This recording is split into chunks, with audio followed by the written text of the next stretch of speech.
Welcome to the deep dive. Today we're really going to dig into a foundational topic in prenatal care. We are. We're looking at fetal electrocardiography. And our main guide for this is the seminal text from Simons, Sahota, and Chang.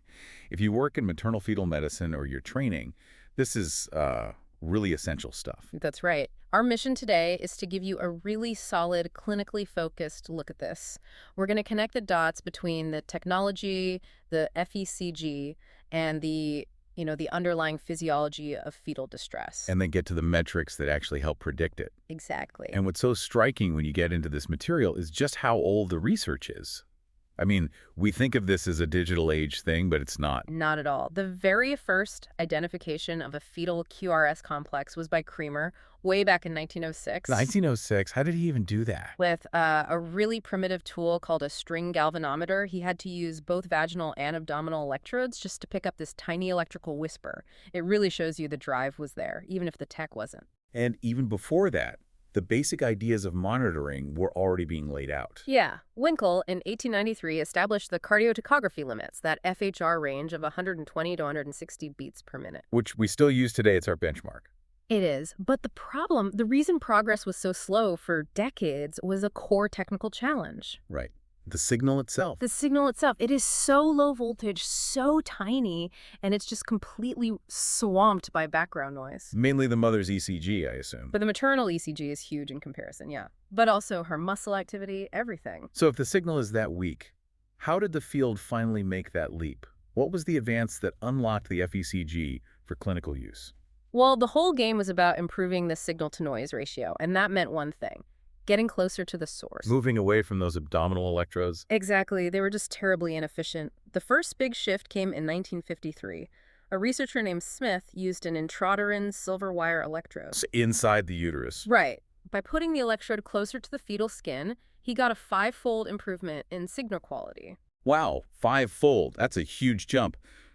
But that wasn't the final answer, was it? The real standard for intrapartum monitoring involved direct attachment. Correct. The true game changer was 1963. Hahn's work on the direct attachment scalp clip electrode. Ah, the scalp clip. That was the moment. Suddenly, we're not trying to hear a whisper through a wall. We're getting signals directly from the fetal scalp 150 to 650 microvolts. And that's why scalp clips are still the primary method today. Yes, the single or double spiral, the Copeland clip, that's superior signal is why. It's good for clinicians to know, though, that people are always pushing for non-invasive methods. I've heard of scudo-white technology. What is that exactly? Scudo is magnetocardiography. So instead of electrical voltage, it detects the tiny magnetic fields from the fetal heart. And those aren't as distorted by the mother's body. Far less distorted. So SQUID can often detect the QRS and sometimes even the P&T waves, completely non-invasively. It's a potential way around all that background noise. Okay, so whether we get the signal invasively or not, the next hurdle is the data itself. You still have to get rid of that massive maternal ECG signal. Yep. Maternal ECG cancellation is step 1. Usually it's done with differential amplifiers or, more often, by subtracting an average maternal signal, a template, from the combined waveform. But the really clever part, the technique the Nottingham group developed, is called time-coherent enhanced averaging, or TCEA. How does that work? So TCEA is based on the idea that the fetal ECG is repetitive, right? But the noise is random. It uses a special kind of digital filter, a Butterworth filter on successive waveform. One after the other? One after the other. The repetitive fetal signal passes through, but the random noise muscle twitches, interference gets averaged out and basically disappears. You're left with a much, much cleaner waveform. That sounds like a perfect solution, but I sense a pretty big clinical but coming. There is one, and it's a crucial caveat for anyone interpreting these traces. If the filter is designed to remove random, non-repetitive signals, what happens if the fetus has a non-repetitive arrhythmia?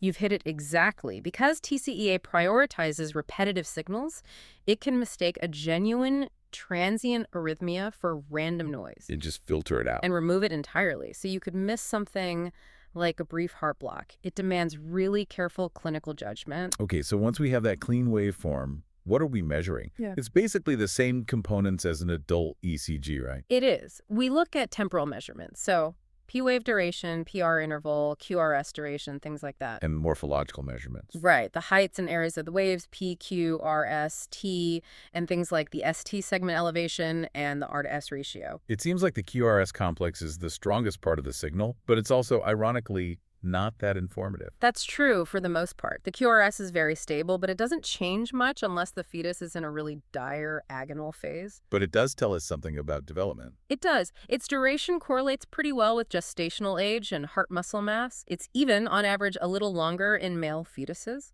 And that RS ratio that's used for vector cardiography, what can a shift in the electrical axis tell us? The RS ratio lets you calculate that axis. A significant shift to the left has been linked to fetal acidosis and hyperkalemia hypotassium. It suggests there are ion shifts happening inside the struggling heart muscle. So let's pivot from the what to the why. The whole reason we do this is to detect fetal distress, which is all about hypoxia and acidosis.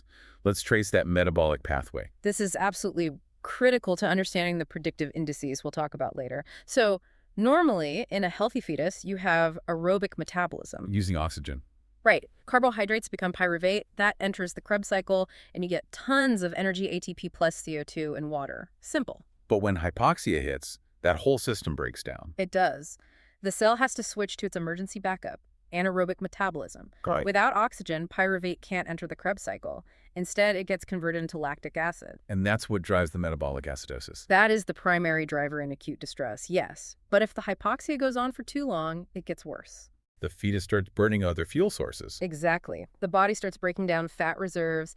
The byproducts of that process are acidic keto acids or ketone bodies. So you've got lactic acid and keto acids both pushing the pH down. Compounding the problem. It's a downward spiral, and the heart's electrical signals are our first clue that it's starting. How does the fetal heart itself respond to all this?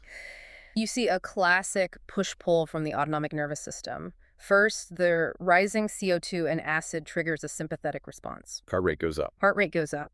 But then, as the oxygen level drops, you get a powerful parasympathetic response through the vagus nerve. And the heart rate plummets. It drops sharply. And if the distress is prolonged, both systems just get exhausted. That's when you see the loss of heart rate variability, which is a very bad sign. Beyond the immediate crisis, the real fear is long-term cellular damage. Tell us about reoxygenation injury.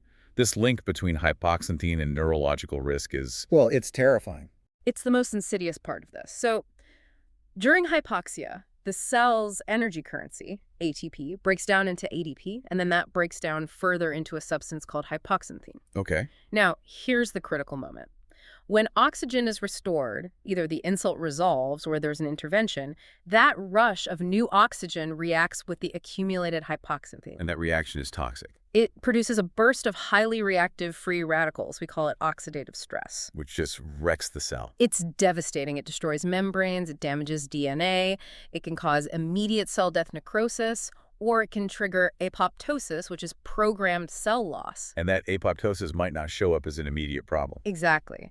That cell loss can lead to intellectual deficits or motor problems that you only detect months or even years down the line.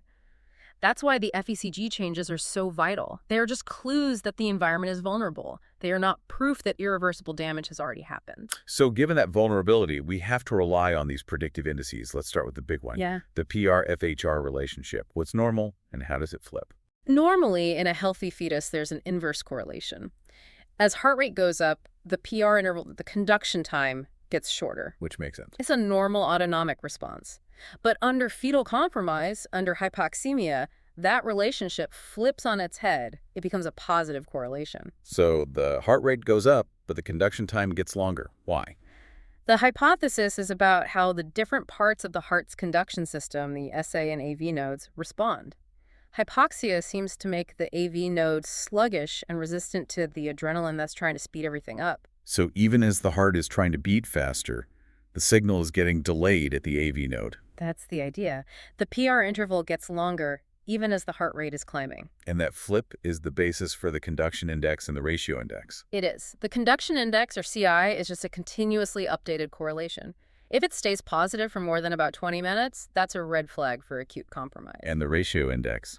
The RI is for more chronic problems. It measures the total percentage of time that relationship stays flipped.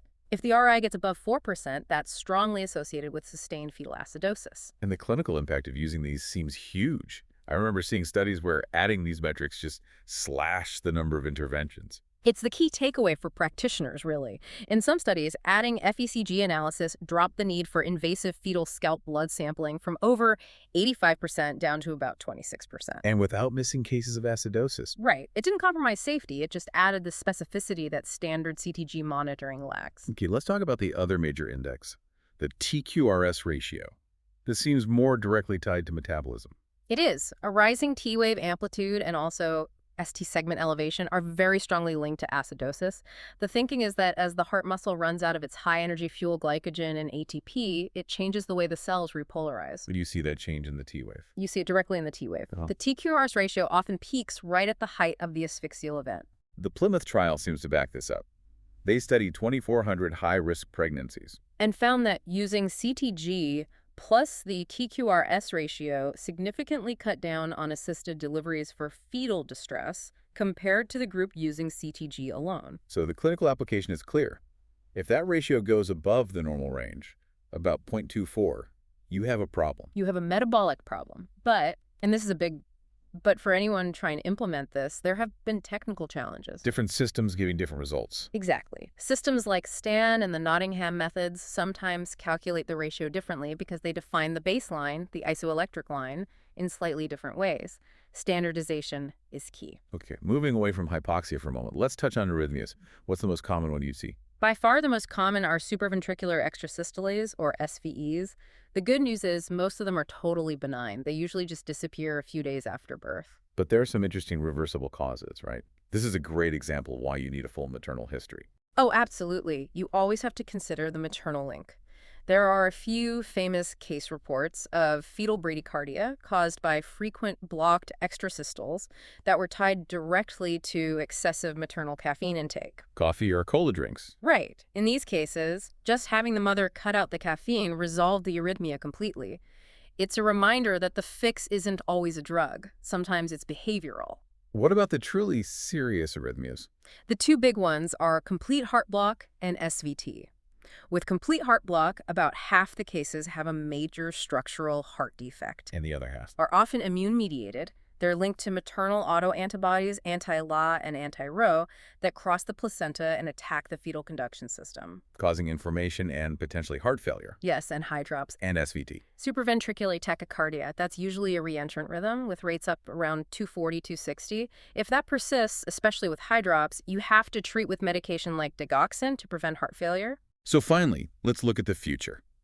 All of this generates a massive stream of data that needs to be managed by computers. It's the only way. And we rely heavily on data transformations. We do simple things like converting RR intervals into a heart rate, but also complex things like using a logarithmic transformation to turn hydrogen ion concentration into pH. It just makes the data easier to model. And then we use things like logistic transformation to turn a continuous measurement into a probability, like a risk score. Precisely.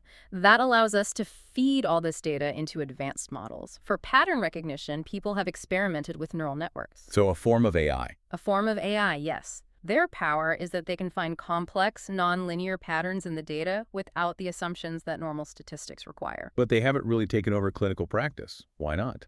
There's a big liability issue here, isn't there? It's the black box problem. The neural network might tell you there's a 90% chance of acidosis, but it often can't tell you why. You can't trace the logic. You can't trace how it reached that conclusion. And in a courtroom or even just in a critical clinical decision, that lack of transparency is a huge barrier to trust and adoption.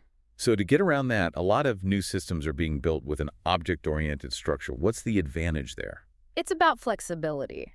You break the system down into independent modules or objects, one for signal acquisition, one for ECG analysis, one for clinical features. So you can swap out one piece without breaking the whole thing. Exactly. If you develop a better algorithm for calculating the TQRS ratio, you just update that one object. It makes the whole system much easier to improve and clinically validate over time. So to sum this all up, this deep dive really makes it clear that FECG analysis has this massive potential to increase the specificity of fetal monitoring. That's the key word, specificity. Conventional CTG is very sensitive. It picks up potential problems, Right. but it has so many false positives. It drives a lot of unnecessary interventions. Like C-sections and scalp blood sampling, yeah. The fundamental issue, though, is that the overall clinical value of FECG still feels a bit unresolved. It does, and that's often because the big clinical trials were flawed. They often had CTG management in both arms of the study, the control and the intervention. So you can't tell what's actually making the difference. You can't. We really need robust trials that compare FECG-based management directly against CTG-based management to see the true benefit. And the final thought here is a bit sobering. The current medico-legal climate really pushes clinicians towards using highly sensitive but non-specific tools. You can't afford to miss anything. Right. So the way forward has to be these smarter, computerized systems that integrate everything, the FEC, the FHR, the clinical data, to give decision support that is both sensitive and specific. That's how we break the impasse. Well said. And to help all of you solidify what we've talked about today, here's a short review exercise. Okay, let's hear it. You're looking at an intrapartum fetal ECG. It's showing a persistently positive PRFHR correlation that's lasted for 30 minutes, and at the same time, the TQRS ratio is 0.6. Based on our discussion, what's the underlying physiological state these two findings suggest, and what's the associated clinical risk?